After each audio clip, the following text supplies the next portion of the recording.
Why I support that crack-ass motherfucker? That's where we are.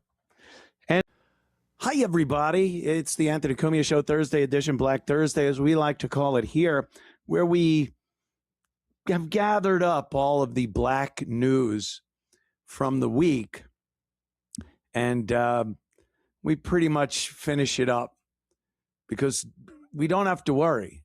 Next week, there'll be plenty of brand new stories about the black community here in this country and around the world, quite frankly.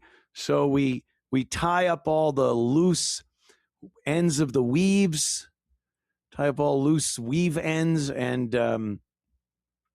get rid of all the business at hand. We got just piles of shit.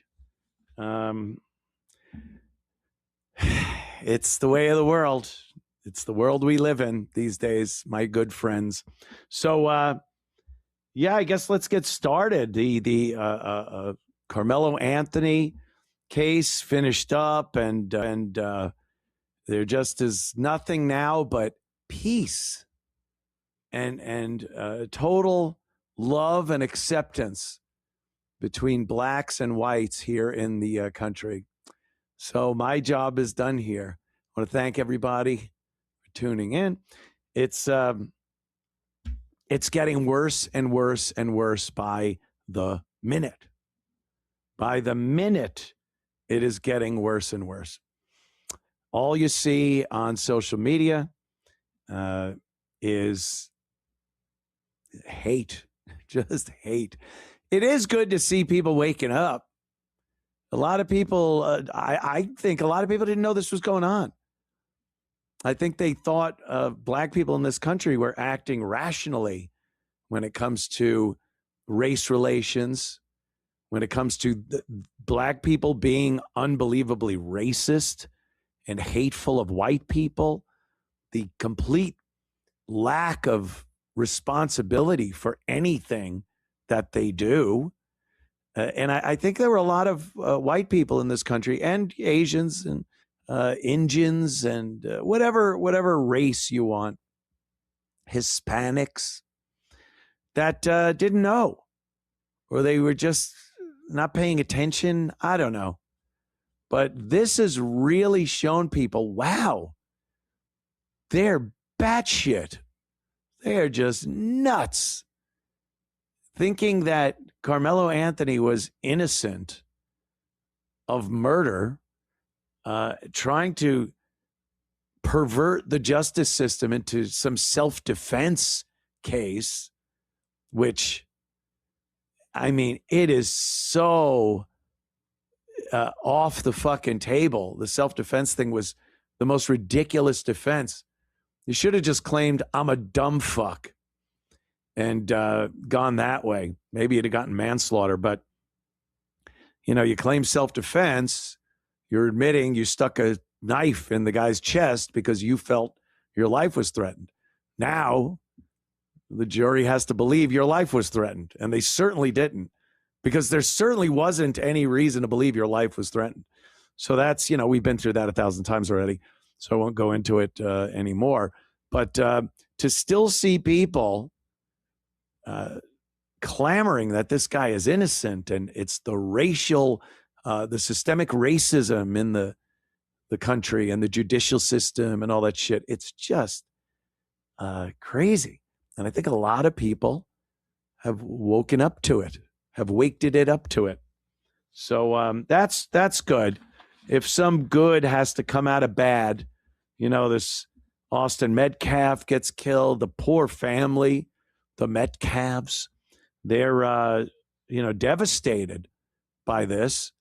And, you would hope some good comes out of it. And if more people wake up to this fact that there is a huge portion of the black community that wants nothing to do with living in a civil society that has rules and laws and basically just the way you want to live amongst people in a society. And now a lot of people are saying, oh my God, they're just nuts. They're off the fucking rails. So that's kind of a good thing. Kind of a good thing. We could get a couple of things out of the way quickly. The GiveSendGo, the company that raised funds. They didn't raise funds. It's like a GoFundMe, you know. People donate money and it goes to a cause or whatever. And Karmelo Anthony and family had this set up. It made over $600,000. People said that they spent it all on cars and houses and a house in a gated community and got a public defender. It turns out they did pay the lawyer. The lawyer wasn't a public defender. So they did take some of that money, I guess. I'm guessing they paid him out of that. Maybe they haven't paid him yet. Maybe he'll never get paid. I don't know what the arrangement was. But it was a lawyer. It wasn't a public defender. Because a lot of people believe it was. And, you know, we stick to the facts here. We do. But they did buy cars. And they did buy a house in a gated community. And God only knows what else this fucking grifting mother and father of this murderous kid is doing with the money. Because here's an interesting little thing I read this morning, and this has been fact-checked. Karmelo Anthony appealed his conviction. He did it himself. A lawyer didn't write this up for him and submit it. He had to do it himself. And in his appeal statement, he says that he is penniless. Or is it penniless? He's penniless. Penisless? Where you raised $600,000, over $600,000. Your parents are living in a nice McMansion in a gated community. They have brand new vehicles. What? You don't have money for a fucking lawyer? Or the grift part 2 is in play. They get Karmelo to fill out his own appeal. They get him to he has no money in the appeal process. And then they tell him, we'll get you a good lawyer and everything. Just do this. We'll set up another type of funding and we'll all make bank on this. And you'll be out. Your appeal will work. And stupid Karmelo's, they're going, yeah, okay, let me write this down. So part of the big grift that's still going. But GiveSendGo put out a little statement. It doesn't sound like they have any sympathy for Karmelo Anthony in this statement. You want to zoom in on that a bit? Boing. Our hearts are with Austin's family, his twin brother, and everyone grieving a loss that no verdict can undo. GiveSendGo hosted a fundraiser connected to this case. Hosting a fundraiser has never been an endorsement of a person, their action, their legal arguments, or their public statements. It is not a declaration of innocence, and it is not a political statement. It is access to lawful fundraising, which we extend across the full spectrum of cases.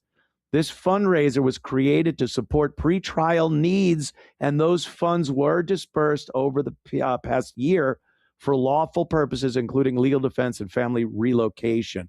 I don't know what family relocation has to do with it. With that stated purpose now complete, the fundraiser has been closed. Our policy is that a fundraiser's stated purpose stays accurate, so givers always know what they are supporting. Our prayer is for Austin Metcalf's family, for all those affected, and for justice, mercy, and peace in our community. So that's the fundraising company's statement.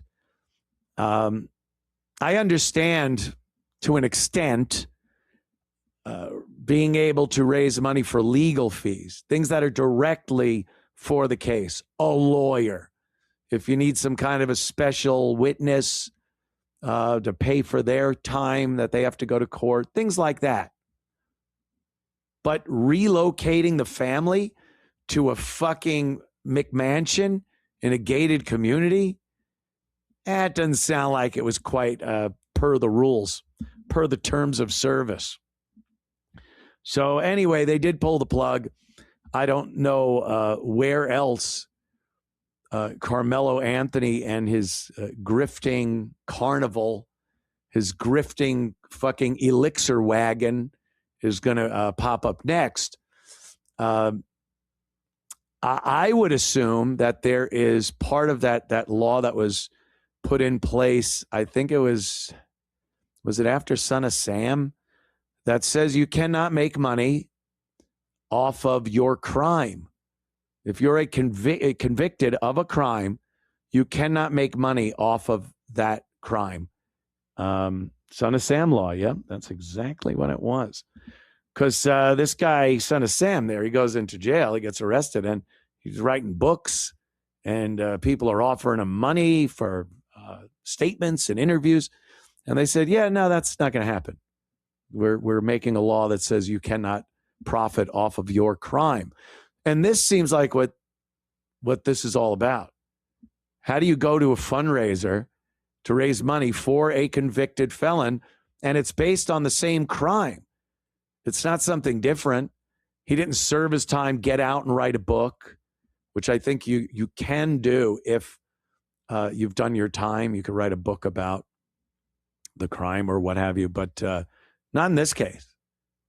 I think the legality of it precludes him from getting any more money, requesting any more money on a platform or any other way. So, yeah, maybe he doesn't. Maybe he doesn't get a lawyer for his appeal, or he gets a lawyer, but it's a state-appointed lawyer. And if they think anything's going to change, bring up all the witnesses again. They'll say the same thing. Show all the evidence again. It'll show the same thing. Unless Austin Metcalf walks into that courtroom during the appeal and says, it's all good, I'm cool, I don't see any different. I think that's the only way he gets out of the murder rap is if Metcalf fucking walks in. And, well, that isn't happening. So I just don't see him getting off the hook for this. Nothing would have happened to that white boy. He wouldn't even be charged with no murder or nothing. He'd be a hero. What, you crazy? I ain't supporting no white motherfucker. Why would I support that crack-ass motherfucker? That's where we are.